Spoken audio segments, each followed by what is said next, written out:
ये हमारी सरकार की और सुरक्षा एजेंसी को ध्यान देना चाहिए। सभी कुछ ठीक है, ऑल इज वेल नहीं है। ध्यान देते रहना होगा और सतर्कता हर वक्त ज़रूरी है। सुरक्षा एजेंसी को समझना चाहिए कि जिस तरह से पाकिस्तान का माहौल है और पाकिस्तान की जो नीति है उसमें हम अमन चैन और शांति से तो नहीं रह सकते हैं। पाकिस्तान या किसी भी आतंकवादी देश की जो मंशा है कि भारत में दहशत पैदा करना, हम प्रत्येक नागरिकों से आग्रह करते हैं कि संयम धैर्य का पालन करें। सरकार में कोई भी दुर्दांत अपराधी अगर किसी भी कॉर्नर पर होंगे, किसी भी एंगल से उनकी गतिविधि सक्रिय अगर भारत को अस्थिर करने में लगा हुआ है तो उसको छोड़ा नहीं जा सकता। संक्षेप में सिर्फ यही कहना चाहेंगे कि it is partial failure of the government, home department and intelligence. इस पर अगर ध्यान दिया गया होता पूर्ण रूप ना, तो कंप्लीट फेलियर तो हम नहीं कहेंगे, but it is partial failure. सरकार को आने वाले दिनों में इसको रोकने के लिए सतर्कता बरतनी चाहिए। एक पार्शियल फेलियर तो माना जाएगा, क्योंकि दिल्ली एक बहुत ही सेंसिटिव जगह है, राजधानी है देश की, तो इसको देखा जाना चाहिए था।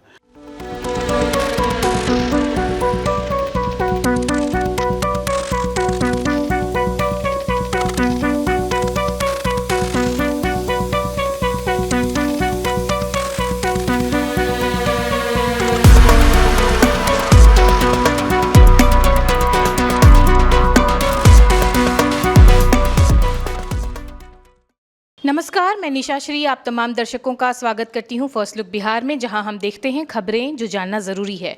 और आज हम आपके सामने उपस्थित हुए हैं जो हमारे देश का अभी सबसे ज्वलंत मुद्दा है, जो कल शाम को घटना घटी 10 नवंबर को दिल्ली के लाल किला के सामने में, और एक कार के अंदर ब्लास्ट हुआ और उसके बाद कितने सारे लोगों की उसमें जान गई, कितने सारे लोग जो हैं वो हताहत हुए, कितने सारे लोग हैं जो घायल हैं और अभी अस्पताल में इलाज के अंतर्गत हैं।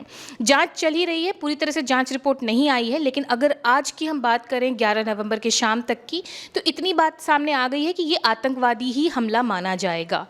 तो चूँकि ऑपरेशन सिंदूर जो है वो प्रधानमंत्री ने पहले ही कह दिया था कि ये अभी स्थगित हुआ है, इसको समाप्त नहीं किया गया था।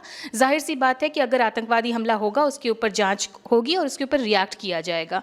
तो अभी इसके ऊपर आगे क्या प्रोसेसिंग होगी ये तो हमें आने वाले समय में पता चलेगा, लेकिन फ़िलहाल के लिए इस विषय पर चर्चा कर लेते हैं, क्योंकि अपने आप में इसको बहुत बड़ा चैलेंजिंग कहा जा रहा है, क्योंकि 11 वर्षों के बाद इस तरह का सार्वजनिक स्थल पर बम ब्लास्ट की घटना हुई है और वो भी फिदायीन हमले की बात हुई है। तो इस विषय पर चर्चा करने के लिए हमारे साथ स्टूडियो में जो बुद्धिजीवी उपस्थित हैं, हमारे साथ हैं प्रोफेसर अरुण कुमार सिंह जो कि राजनीतिक विश्लेषक हैं, साथ में हैं मनोज वत्स जी जो कि वरिष्ठ भाजपा नेता हैं और साथ में सीनेट सदस्य भी हैं, साथ में हैं रामलला ठाकुर जी जो कि जेडीयू के जिला प्रवक्ता हैं, साथ में हैं हमारे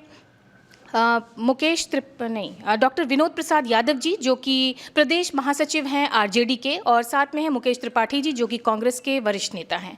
आप सबों का बहुत बहुत स्वागत है। और सबसे पहले मुकेश त्रिपाठी जी से ही शुरू करते हैं इस बात के बारे में कि जब इस तरह की घटना हम सुनते हैं तो एक दूसरे के ऊपर दोषारोपण तो चलिए पॉलिटिकल पार्टियां करती रहती हैं, लेकिन 11 वर्षों के बाद इस तरह की घटना देश की राजधानी में और लाल किले के पास में, कैसा लगता है सुनकर और क्या कहना चाहेंगे? सबसे पहले तो ये जो कल जो भीषण हमला हुआ है यहाँ हमारे देश की अमन और चैन और शांति पर, मैं संवेदना व्यक्त करता हूँ जो भी मृत परिवार हैं उनके प्रति, और जो घायल हैं उनके प्रति मैं शुभकामना दर्ज करता हूँ कि वो जल्द स्वस्थ हो जाए अपने घर।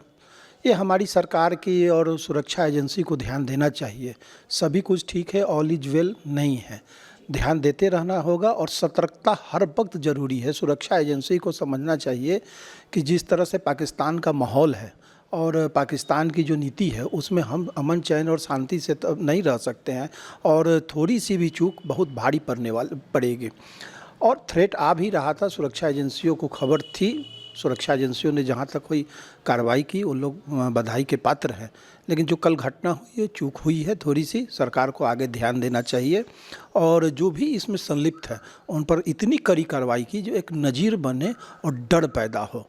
हम जानते हैं कि पाकिस्तान सुधरेगा नहीं, लेकिन हम अपने से तो ताकतवर बने जो वो कोशिश फिर से नहीं करें। और बहुत ही दुखद है, आज 2011 में दिल्ली में bomb blast Delhi high court के पास हुई थी। आज 14 वर्ष के बाद फिर से दिल्ली में दिल दहलाने वाली जो कल भयंकर मंजर देखने को हम लोग टीवी पर देख रहे थे, हम लोग भी डर रहे हैं, हमारे भी बच्चे बाहर हैं, हमें उनके प्रति डर पैदा हो गया है कि कब क्या हो। ऐसा माहौल इस देश में नहीं हो। सरकार और समाज के सभी वर्ग के लोग, सभी धर्म के लोग इस पर विचार करें। जो हमारे धार्मिक जो भी गुरु हैं, नेता हैं, इस पर सोचे कि इस तरह से घटना में सभी मरते हैं। ऐसा नहीं है कि सिर्फ एक ही धर्म के लोग मरेंगे, एक ही जात के लोग मरेंगे या कुछ ही लोग मरेंगे। सभी बाज़ार में, बड़े बाज़ार में, सरेआम बाज़ार में सभी धर्म के लोग रहते हैं, हर उम्र के लोग रहते हैं। कोई भी बच्चा मर सकता है, कोई भी सियाना मर सकता है। तो सभी धर्म गुरुओं को इस पर विचार करना चाहिए, अपील करना चाहिए कि इस तरह से जो मानसिकता है, इस तरह बर्बर मानसिकता है जो आतंकियों का, उसमें इस पर विचार करना चाहिए सभी हमारे समाज के हर वर्ग के लोगों को। आगे बढ़ते हैं डॉक्टर विनोद प्रसाद यादव जी आपके पास, और आपसे भी जानना चाहेंगे कल जो दिल्ली में घटना हुई उसके ऊपर आपकी क्या प्रतिक्रिया है? मृतकों की आत्मा की शांति एवं उनके परिवारों के प्रति संवेदना व्यक्त करते हुए जो घायल हैं शीघ्र वे स्वस्थ हों, इस कामना के बाद हम संक्षेप में सिर्फ यही कहना चाहेंगे कि it is partial failure of the government, home department and intelligence. इस पर अगर ध्यान दिया गया होता पूर्ण रूपेण ना, तो कंप्लीट फेल्योर तो हम नहीं कहेंगे, but it is partial failure. सरकार को आने वाले दिनों में इसको रोकने के लिए सतर्कता बरतनी चाहिए, और जो लोग इससे जुड़े हुए हैं उनके प्रति इतनी कठोर कार्रवाई होनी चाहिए कि आने वाले दिनों में दूसरा कोई भी इस तरह का कदम उठाने के लिए अपने आप को सामने नहीं ला सके। पहलगाम हमले से अभी हम पूरी तरह से उबर भी नहीं पाए थे। ऑपरेशन सिंदूर की जो कसक है वो हमारे मन में रह ही गई थी, और अब ये बम धमाका। रामलला ठाकुर जी, आप क्या कहेंगे, आपकी प्रतिक्रिया? सबसे पहले तो ये बहुत ही दुर्दांत घटना है, मैं इसका तो घोर निंदा करता हूँ। साथ ही जो इसमें शहीद हुए हैं उसके साथ हमारी सांत्वना है कि उनके जाने का तो भरपाई नहीं किया जा सकता है, लेकिन जो लोग अभी स्वास्थ्य ट्रीटमेंट के दरमियान में जो हॉस्पिटल में भर्ती हैं, हम ईश्वर से कामना करते हैं कि उनका स्वास्थ्य ठीक हो जाए, बिल्कुल चंगा हो जाए, ये कामना करते हैं। दूसरी बात है, जहाँ तक कि इन्होंने अभी चर्चा किया है कि गवर्नमेंट फेल्योर है, इंटेलिजेंस फेल्योर है। अब मेरा जहाँ तक मानना है कि हमारी सरकार जो एनडीए की सरकार है, माननीय श्री नरेंद्र मोदी जी की सरकार है और गृह मंत्री अमित शाह जी की सरकार है, वो इस सरकार में कोई भी दुर्दांत अपराधी अगर किसी भी कॉर्नर पर होंगे, किसी भी एंगल से उनकी गतिविधि सक्रिय अगर भारत को अस्थिर करने में लगा हुआ है, तो उसको छोड़ा नहीं जा सकता। ये तो घटना ऑल ऑफ सडन है। मान लिया कि मास लेवल पीपुल कहीं भी संग्रहित है, आतंकवादी का जो मंशा है वह किसी भी व्यक्ति विशेष में यह संज्ञान में नहीं है कि यह टेररिस्ट जा रहा है, आतंकवादी जा रहा है, अब बम विस्फोटक या कुछ साइनाइट वगैरह के रख करके जा रहा है। इसका मंशा है कि हम अपना ऑक्यूरेंस करें। लेकिन सरकार, जहाँ तक कि सरकार लेवल की बात है, तो वो रात आपने भली भांति देखा होगा कि रात से ही सारे जितने भी इंटेलिजेंस से लेकर के डॉग स्क्वाड से लेकर के सारे भी जो फोर्स जो इस गतिविधि को देखने के क्रम में वहाँ पर जमा हुए हैं, और हर गतिविधि पर मुकम्मल तौर से रात भर जांच चल रही है। और आज के डेट में माननीय गृह मंत्री अमित शाह जी के गृह पर सारे ही विजिलेंस के, सारे ही डिपार्टमेंट के अधिकारी के साथ सामूहिक बैठक हुआ है और सब अपना ब्रीफिंग किए हैं, और उसमें आगे भी क्या क्या गतिविधि होगा और कौन सा क्या एंगल से इसको किया गया है, उस हर पहलू पर जांच भी चल रहा है और बहुत सारे पकड़ाए भी हैं।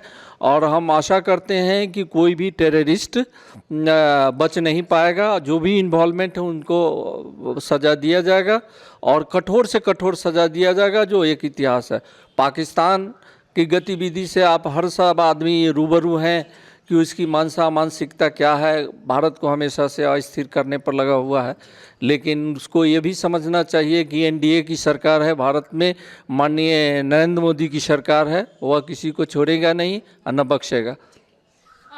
भाजपा के वरिष्ठ नेता मनोज वत्स जी आपके पास बढ़ते हैं। और ये पाकिस्तान तो अभी से ही नैरेटिव बिल्डिंग में लग गया। इस्लामाबाद में उसने भी सेम तरह का एक कार ब्लास्ट कर दिया है और वो इस कहानी को गढ़ने में लग गया है विश्व को, क्योंकि प्रधानमंत्री ने जब भूटान के मंच से कहा कि अब वो बख्शे नहीं जाएंगे तो तुरंत वहाँ पर बम ब्लास्ट हो गया। तो ये नैरेटिव का गेम जो है उसको क्या इस पर तोड़ पाएगी और आपकी क्या प्रतिक्रिया है?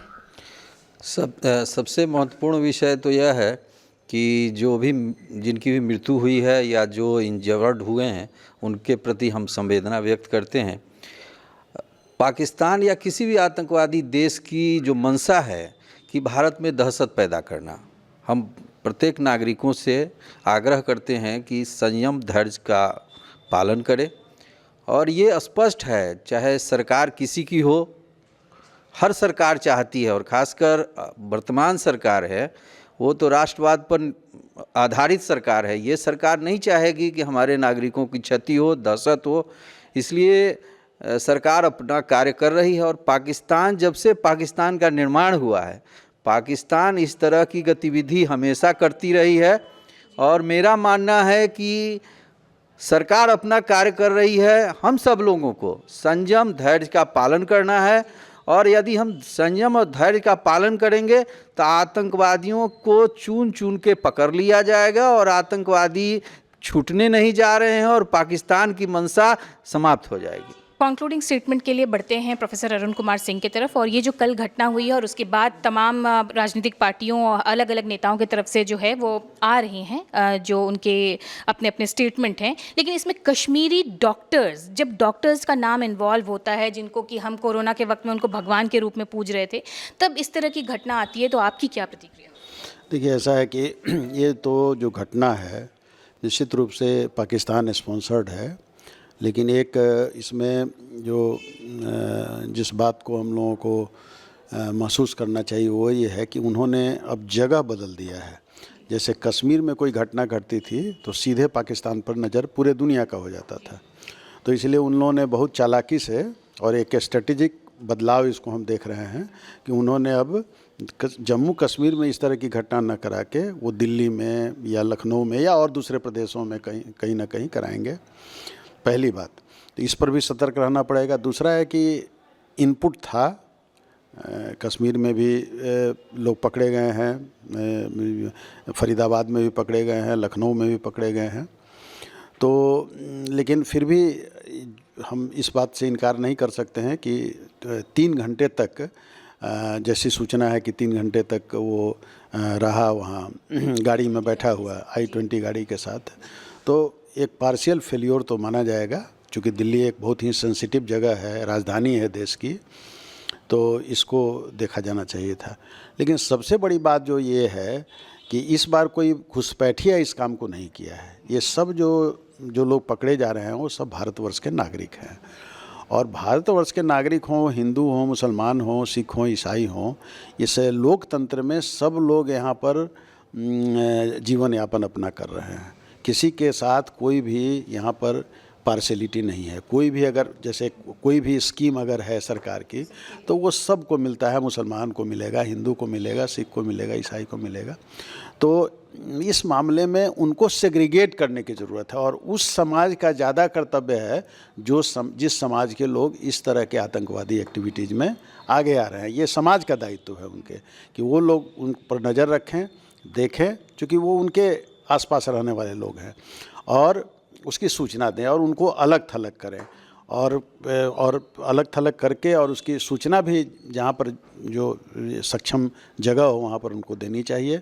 निश्चित रूप से ये बहुत ही दुखद घटना है और इसमें निर्दोष लोग मारे गए हैं जो लोग। और सबसे बड़ी बात है कि फियादीन हमला हुआ है, यानी जो लोग गाड़ी में बैठे हुए थे वो लोग ये मान कर चल रहे थे कि हम लोगों की मौत होगी।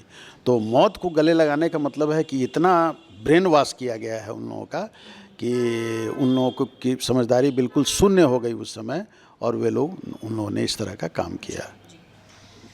तो ये थी तमाम प्रतिक्रियाएं कि जो कल जो घटना हुई है दिल्ली में। और जहां तक बात है सुरक्षा एजेंसियों की, तो सुरक्षा एजेंसियां जो हैं वो गुजरात एटीएस हो या फिर दिल्ली में ही फरीदाबाद या फिर लखनऊ की जो एक डॉक्टर हैं उनको पकड़ने का मामला, और उसके बाद वो रेजिन बॉम्ब जिसमें कि रेजिन को हथियार के रूप में इस्तेमाल करने की बात थी, ये सारी प्रक्रियाएँ चल रही थी। लेकिन उसके बावजूद भी ये चूक हुई और ये दुखद घटना है।